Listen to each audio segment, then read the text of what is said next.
Okay. Okay, hi everyone, my name is Kylie and today I'm going to be talking to you guys about seatbelt safety.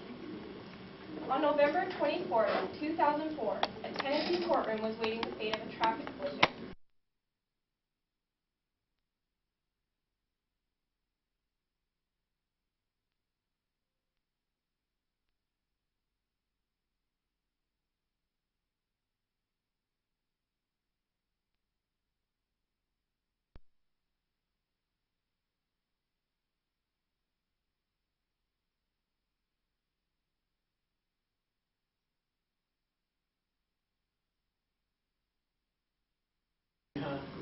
Maybe.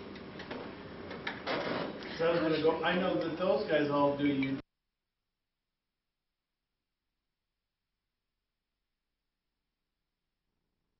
Okay. Okay, hi everyone, my name is Kylie and today I'm going to be talking to you guys about seatbelt safety. On November 24th, 2004, a Tennessee courtroom was waiting the fate of a traffic collision. This wasn't your average fender bender. A 20-year-old mother was convicted for negligent homicide. The victim, her 2-year-old son, whom she had neglected to properly secure in the vehicle. The use of seatbelts has been the most effective lifesaver in a vehicle collision, but the inappropriate use of seatbelts has been proven to be the biggest risk factor for death and/or injuries that are caused by road crashes. Failure to use the seatbelt is a major contributor to car collision fatalities, but there's more to it than actually snapping the seatbelt in place. In order for it to be effective, a seatbelt must be used correctly. These alone can reduce the risk for seatbelt deaths by 61%. According to the Worldwide Report on Traffic Injury Prevention, seatbelt usage is substantially lower in fatal crashes than in normal traffic. They are also most effective in rollover crashes in front of collisions and lower in speed crashes. Also, young male drivers use their seatbelts less often than any other group and are also most likely to be involved in car crashes. When it comes to child restraint use, countries vary greatly and is mainly confined to high-income countries. The use of booster seats and child seats can reduce death in car crashes by 71% if the seats are properly buckled in.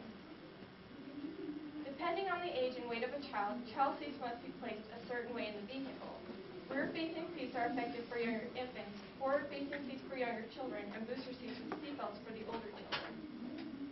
Never place a child with a rear-facing seat in the front seat because the airbag presents a potential hazard.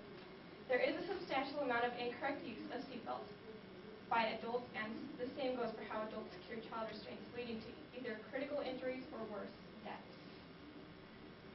Car accidents affect every part of your body, inside and out. The most common parts are the neck, back, and head. Effects of internal injuries include valves, kidneys, the spleens, liver, lungs, etc. TBI, or traumatic brain injury, is an extremely dangerous condition which can result from a car accident. The name says it all. It traumatizes the brain and may lead to a permanent disorder of the brain's usage. Associated with this are concussions, seizures, headaches, dizziness, lack of concentration, memory loss, depression, and even anxiety. Neck injuries include whiplash and disc injuries. Whiplash is an injury to the soft tissues of the nerves, ligaments, and muscles. It can limit a lot of what you do in your daily life and can be a permanent condition. TMJ is an injury to the joint and ligaments that allow the jaw to move. It can affect chewing, eating, and even your speech. We have many intervertebral discs that make up our spine. They lie between each bone, giving the spine flexibility. In a car crash, they can bulge, slip, or rupture. Sometimes people don't even know that they have an injured disc until months later. This could require a surgery or many surgeries. Internal organs are usually punctured by broken bones resulting from a car accident.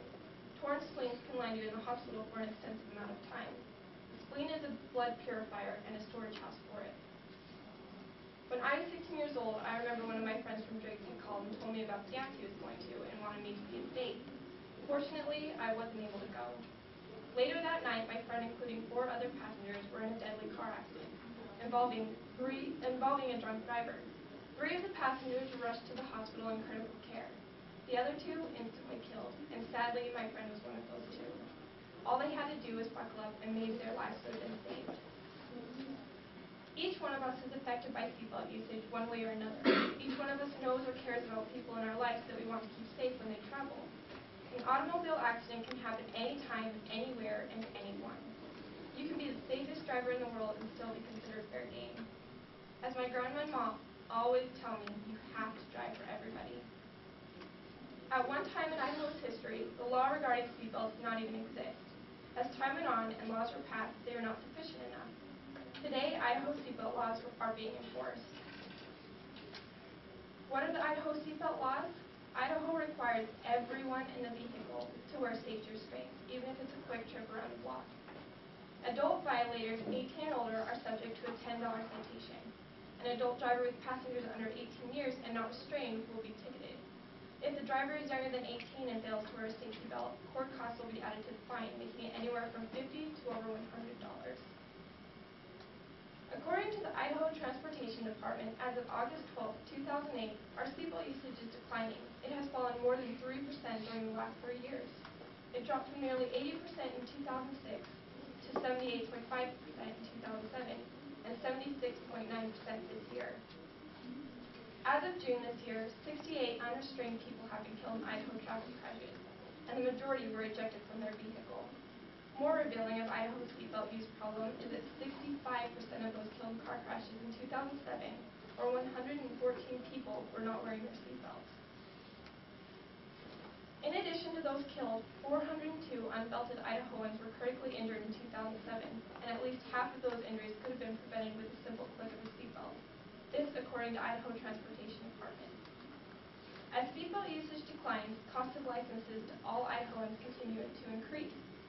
In the spring of this year, Idaho joined the national effort to save lives by increasing the use of seatbelts. Idaho State Police and an estimated 60 law enforcement agencies nationwide participated in a Click It, Don't Risk It campaign to ensure that people wear their seatbelts. As of May, Idaho is one of the lowest in the country for seatbelt usage, this being 76%. 24% accounted for no seatbelt usage to all in the 60% of deaths last year. One of the main instigators for the Idaho campaign lost his own teenage son in an unbuckled traffic crash a few months before. In conclusion, the figures are familiar. 40,000 people in the U.S. die each year in unseatbelted car accidents. If you know this and you still don't wear your seatbelts, you might ask yourself, why not? Think about what you like to do more than anything in the world. Imagine life without being able to do that. Think about losing your arms or legs or their use, and then reconsider using your seatbelt and using it the right way. Some excuses I've heard are, I'm only going uptown, I won't be in a car accident, I'm a good driver. I'm afraid the belt will be too tight and trap me in the car. A seatbelt is uncomfortable. I don't need it, I've got an airbag. Recently, one of your classmates was the victim of a serious accident. He was not wearing his seatbelt, and thankfully, by some miracle, he is still with us. Don't become another fatality on our highways. Please buckle up every time you get in the vehicle.